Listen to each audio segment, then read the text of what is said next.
I love to see your frustrated face, but it's probably too pitiful, so I'll refrain. I know it's awkward to see you, so why don't you go hide in the bathroom? The woman on the phone laughs hysterically and mocks me. I hate this woman more than anyone in the world. No, in the entire universe. 13 years ago, this woman stole my husband from me. I want to cut ties with her, but it's quite difficult, because sadly, this woman is my own sister. I chuckled as I held the phone to my ear for a while after it was unilaterally disconnected. My name is Kate, a 37-year-old divorcee. My married life fell apart in just half a year, and it's all because of my sister with a rotten character. I have a fraternal twin sister. Her name is Carly. Our appearance is so identical that even longtime friends mistake us for each other. However, despite our similar looks, our personalities are completely different. I'm more on the quiet side, but Carly was an active class president type. I excel academically, while Carly has better athletic abilities. Carly has a personality of speaking her mind immediately. You manage to wear such tacky clothes so well.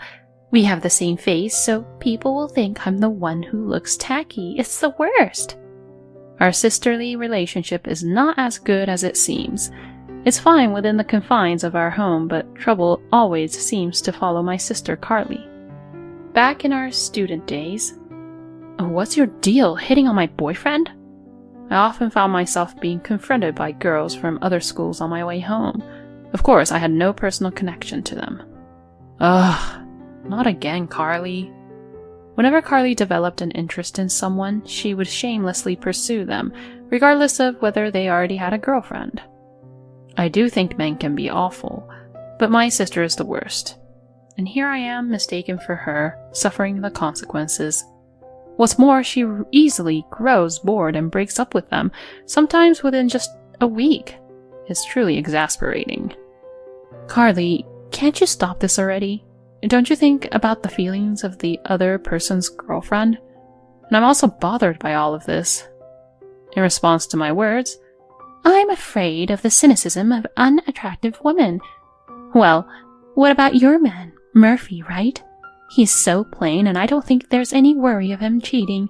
You can relax. He's out of the question for me. She proceeded to belittle my boyfriend.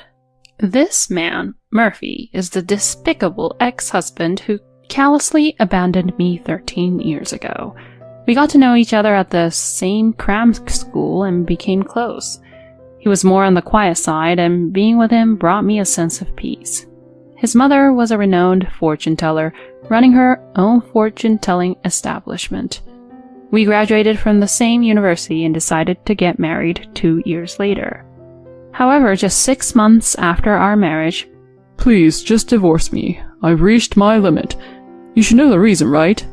He hands me the divorce papers. Sitting next to Murphy with a triumphant expression on her face is my sister, Carly. It all came as such a sudden shock. Huh? Sorry? I don't understand. Did I do something? I have no recollection. In response to my words, my husband slams the desk. What? You've been cheating on me. Can you still say that, even after seeing this? Among the several photos lined up on the desk, there were images of a man and a woman entering a hotel together, looking affectionate. But from my perspective, I was simply being shown pictures of my sister Carly entering a hotel with an unfamiliar man. I couldn't understand all the meaning behind Murphy's words. The man in the photos is probably just one of Carly's flings. No, this is Carly, it's not me. In that moment, my sister Carly bursts into tears. Kate, stop this. It's painful to deceive Murphy. To my sister's words, Murphy responds, Carly, I'll be fine. You're so kind. Thank you. What are we being shown here? My ex-husband glared at me tightly and began blathering on about a fictional story that never happened. Apparently, I was having an affair and threatened my sister because I didn't want to be found out. According to him, I borrowed clothes from my sister, disguising myself as her, and constantly engaged in hotel affairs with various partners. Such an outrageous woman, he claims. My ex-husband completely believes this absurd tale he heard from my sister. I heard from Carly that you have always had a bad habit of being involved with multiple men. It seems you were even seeing other men while you were with me. In response to my enraged ex-husband, "Hey, are you seriously saying that? Do you believe the stories of my sister, whom you've known for only about 6 months more than me, whom you've spent years with? Are you sane? Are you stupid?" My calm response seemed to displease him, as my ex-husband simply glared at me. "You claimed it was out of the question, but I never imagined you would go after Murphy." Even though you have the same face, your personalities are completely different. Honestly, you lack charm. Carly would listen to my complaints with a smile. She was so endearing. Maybe I made a mistake in choosing you as my marriage partner. He said such things. Carly, who continued to feign crying, had a smile on her face. As Carly became a working adult, her habit of being involved with men didn't change, but her criteria for targeting men has shifted compared to our student days. She prioritized status and money over appearance, and Murphy worked for a major company, and his family was reasonably well off. Perhaps she had her eyes on those factors from the time of our marriage proposal. It turns out that my ex-husband was completely fooled by my sister's poor acting skills. I couldn't believe that my former long-term partner could be so foolish, and I felt my feelings quickly cool down. You two are the worst, you know. Do whatever you want. Just never appear in front of me again. Tears threatened to fall, but I held them back desperately. I signed the divorce papers handed to me on the spot and slammed them back at the two of them. It's my sister who's the only one who has a devious mind. It seems she and Murphy haven't yet become involved romantically.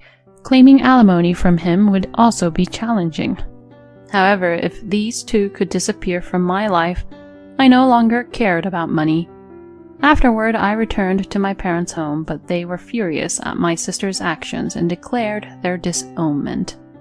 As for the reaction of the person in question, "Oh, whatever. If you ever need help with money, don't come to me or anything. Bye then." Even our own parents treated her with such disdain.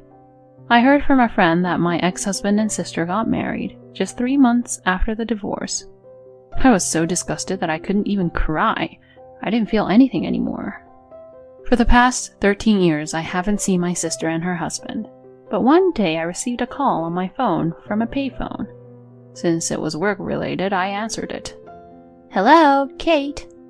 I immediately recognized the voice on the other end of the line. "I don't know what kind of nerve you have to contact me." In response to my words, my sister Carly chuckled softly. "Are you still holding a grudge? You're still as gloomy as ever, Kate. Well, never mind that. I have a favor to ask you." My sister continued talking without showing any remorse for the past. "I'm pregnant." "Huh?" "The father, of course, is Murphy, the one you loved so much.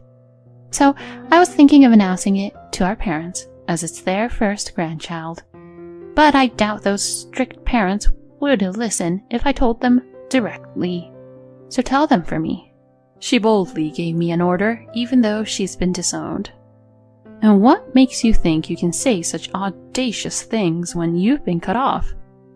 I retorted, but Carly had a comeback. "And what about you? How many years has it been since then?" "It's been 13 years. 13 years! I think you're the only one who still holds a grudge. You're probably still living alone in our parents' house, right? I'll be the one to show them a grandchild in your place." She mocked me. This girl is a genius when it comes to irritating people. I thought that while remaining silent, and then Carly continued. "I'd love to see your frustrated face, but I guess it's pitiful, so I'll refrain. It would be awkward to meet, so why don't you hide in the bathroom or something?" She said that while laughing hysterically. And then, "I'll come over this weekend. Take care."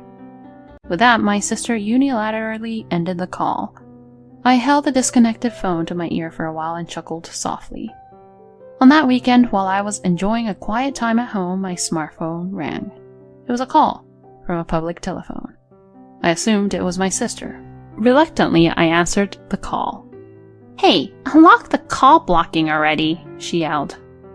What's wrong with blocking calls from someone I don't want to hear from? Isn't that the purpose of call blocking? Oh, I see. Maybe you don't understand because you're not that bright. I chuckled in contempt. In response to her irritation, I heard a few cracking sounds over the phone. "I went through the trouble of coming here and no one's home? I told you I was coming today." Huh? Were you serious about that? I thought it was a joke. Besides, you unilaterally hung up the phone, so I didn't say anything, but I no longer live there.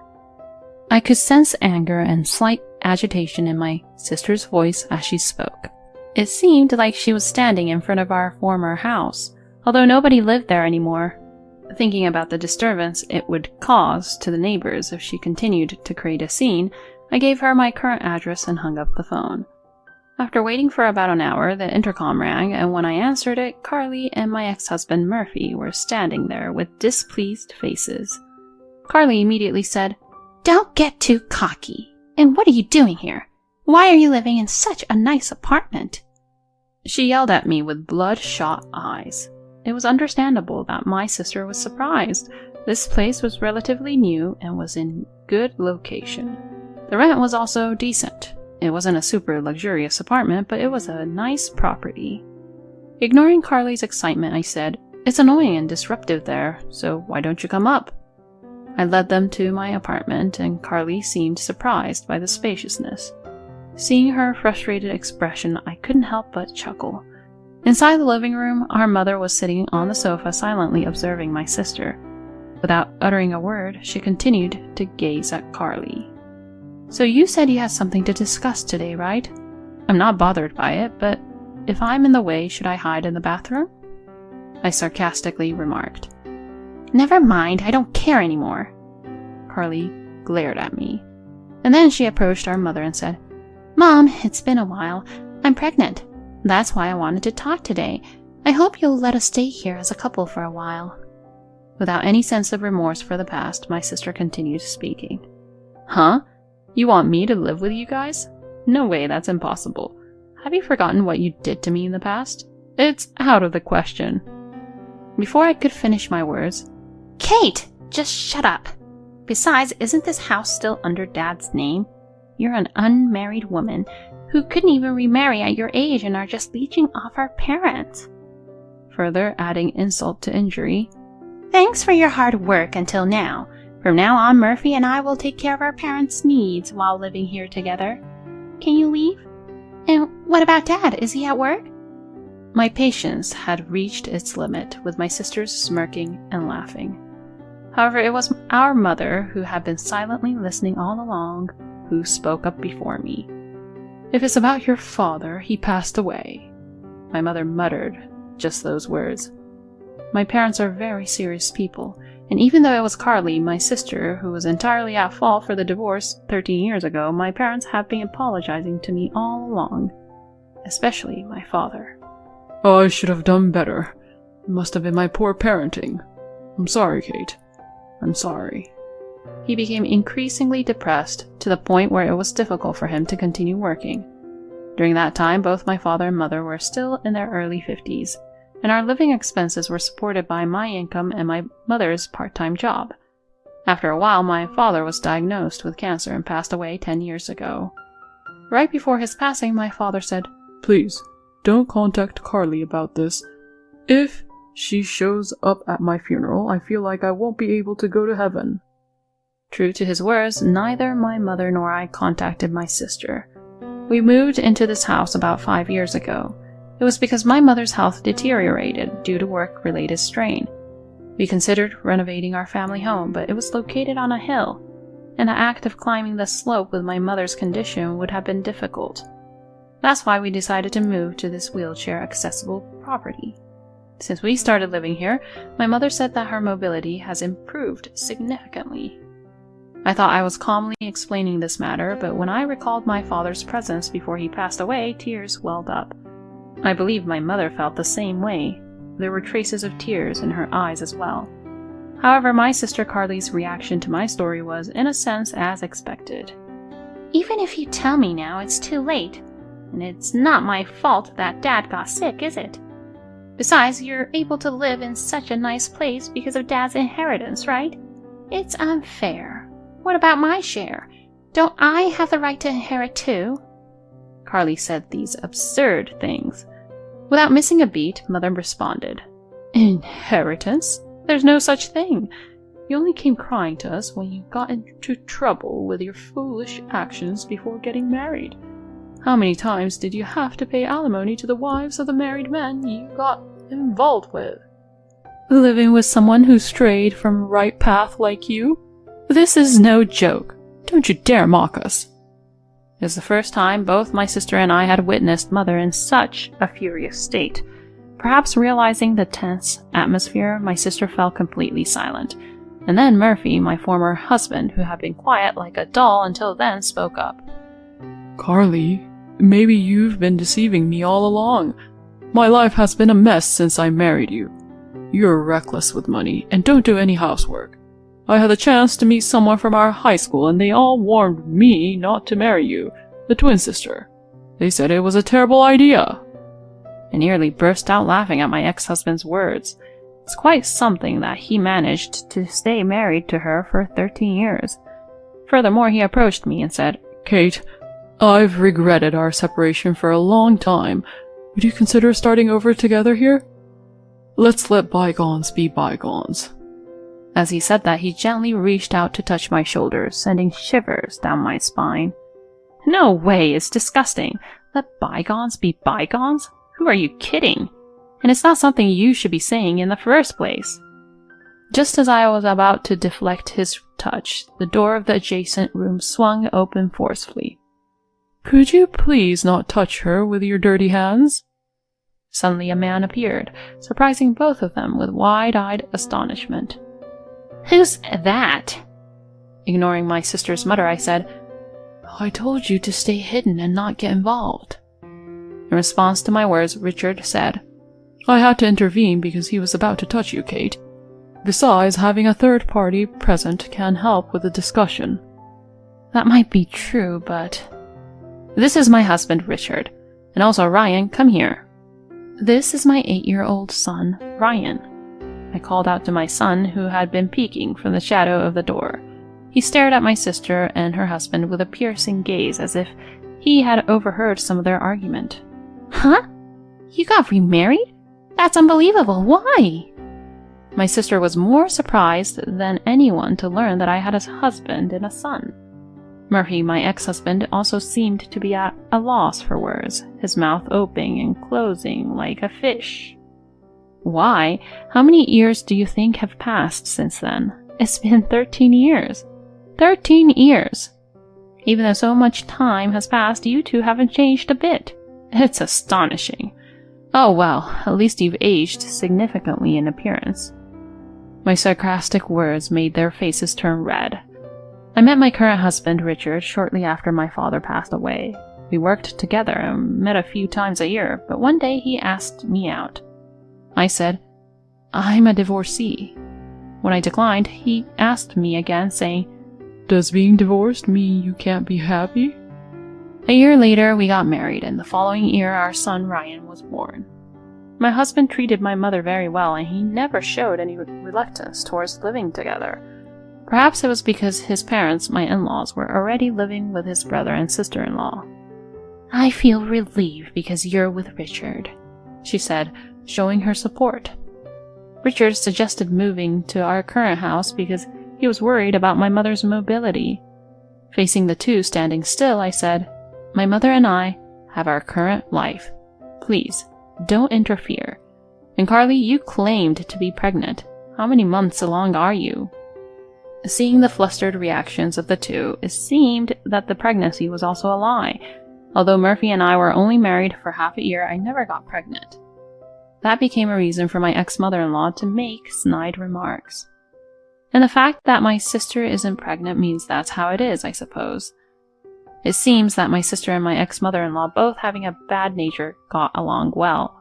Unable to withstand the harsh stares from our family, the two of them left the house as if fleeing.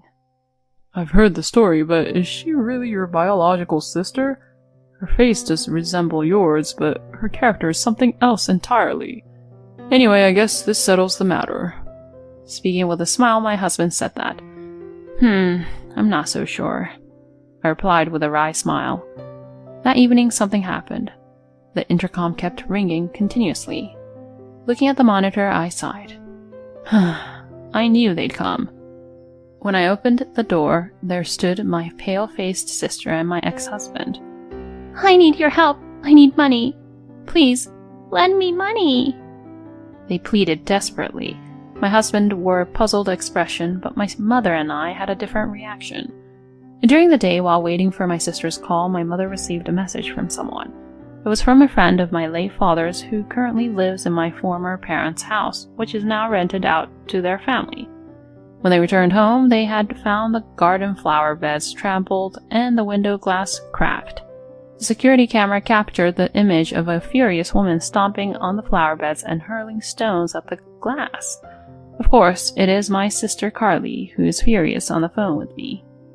When my mother shared my sister's contact information with our friend, he learned that my sister had been the one who had caused his dear friend, my father, years of suffering, and this enraged him. Among the damaged plants, there were reportedly precious flowers that were difficult to follow. It seems he also demanded compensation for the damages. I anticipated their reappearance due to their evident financial difficulties and struggles with housing, but I never imagined they would show up on that particular day. I was impressed by their energy. I can give you the money if you want, but there is a condition. Afterwards, as I watched the two of them dejectedly walking away, I couldn't help but laugh and say, "Serves you right." In my hand, I held the freshly signed agreement. As a condition for taking on this matter on their behalf, I made them sign a pledge to never approach us again. Still, Carly is my blood-related sister. Cutting ties with her completely is difficult. There might come a time when she will try to approach us again using this privilege. At that time, I'm prepared to fight, whether it be in court or anywhere else, using the secretly recorded audio from 13 years ago and this incident. That's how determined I am not to forgive my sister and her husband in the future. I later heard from a friend that my ex-husband quit his job at a major company right after divorcing me and started working as a staff member at the fortune-telling establishment managed by my former mother-in-law. He and my sister seemed to live a luxurious life with a high salary because they were relatives. However, a few months ago, my former mother-in-law suddenly passed away due to illness. My ex-husband took over as the successor, but he had no talent for fortune-telling. The fortune-telling establishment quickly became deserted. In a panic, my sister and her husband. This is a bracelet made with heartfelt intentions by our late mother. It seems they started a business telling lies to the people who had faith in the late mother-in-law. However, their lies were exposed through internal whistleblowing, and now a victims association has been established. The fortune-telling establishment is being inundated with victims every day as it served as their workplace and residence.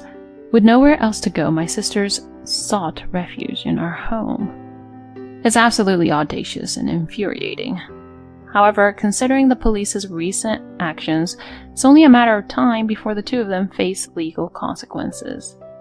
After that, we moved again. It was due to my husband Richard's job transfer. Am I really allowed to come along? With an apologetic look, my mother asked. What are you saying? You are a cherished member of our family. Even if you resist, I'll carry you forcefully and take you with us. My husband Richard joked and laughed. Thank you. She shed tears of gratitude. Grandma is crying again. Here, take this tissue. While Ryan, my son, chuckled and expressed concern over my mother's easily moved nature, I watched the scene of my family with a sense of gratitude for the happiness I currently had.